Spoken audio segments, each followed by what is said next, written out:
আসসালামু আলাইকুম ওয়া রাহমাতুল্লাহি ওয়া বারাকাতুহু। যে ব্যক্তি দুনিয়ার মধ্যে দুমুখী হইয়া থাকেন, অর্থাৎ চুগলগিরি করেন, গীবত করেন, একের গোপনীয় কথা অন্যহর কাছে বলেন, একের কথা অন্যহর কাছে বলিয়া দুইজনের মাধ্যমে বিবাদ লাগায়, ঝগড়া লাগায়, ওই ব্যক্তিকে আল্লাহ সুবহানাহু ওয়া তাআলা কিয়ামতের দিন কি শাস্তি দান করিবেন। সুনানে আবু দাউদ শরীফের একটি হাদিস, রাওয়ী হযরত আম্মার রাদিয়াল্লাহু তাআলা আনহু, উনি রাসূল করিম সাল্লাল্লাহু আলাইহি ওয়াসাল্লামের একটি হাদিস ইরশাদ বর্ণনা করিয়াছেন। হাদিস হলো, আন আম্মারিন রাদিয়াল্লাহু তাআলা আনহু قال قال رسول الله صلى الله عليه وسلم من كان له وجهان في الدنيا كان له يوم القيامة লিসানান মিন নার।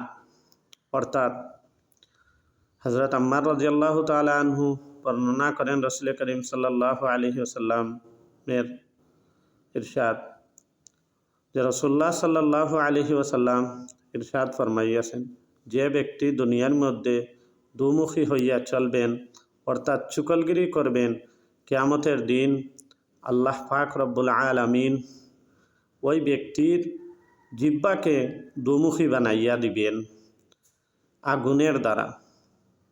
আগুনের দ্বারা ওই ব্যক্তির জিহ্বাকে দুমুখী বানাইয়া দিবেন।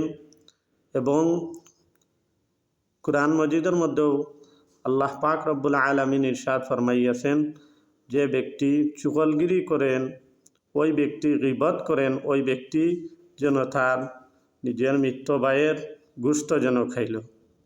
আল্লাহ সুবহানাহু ওয়া তাআলা আমাদের সবাইকে যেন দুনিয়ার মধ্যে দুমুখী হইয়া চলাফেরার থেকে যেন বাঁচাইয়া রাখেন।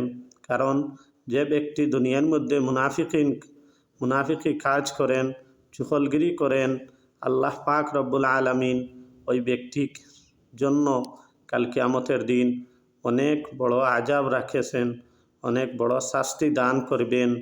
ওই ব্যক্তিকে উন্ধা করিয়ে নিয়া জাহান্নামের মধ্যে নিক্ষেপ করা হইবে, ওই দুমুখী মুনাফিকি করার কাজের কারণে।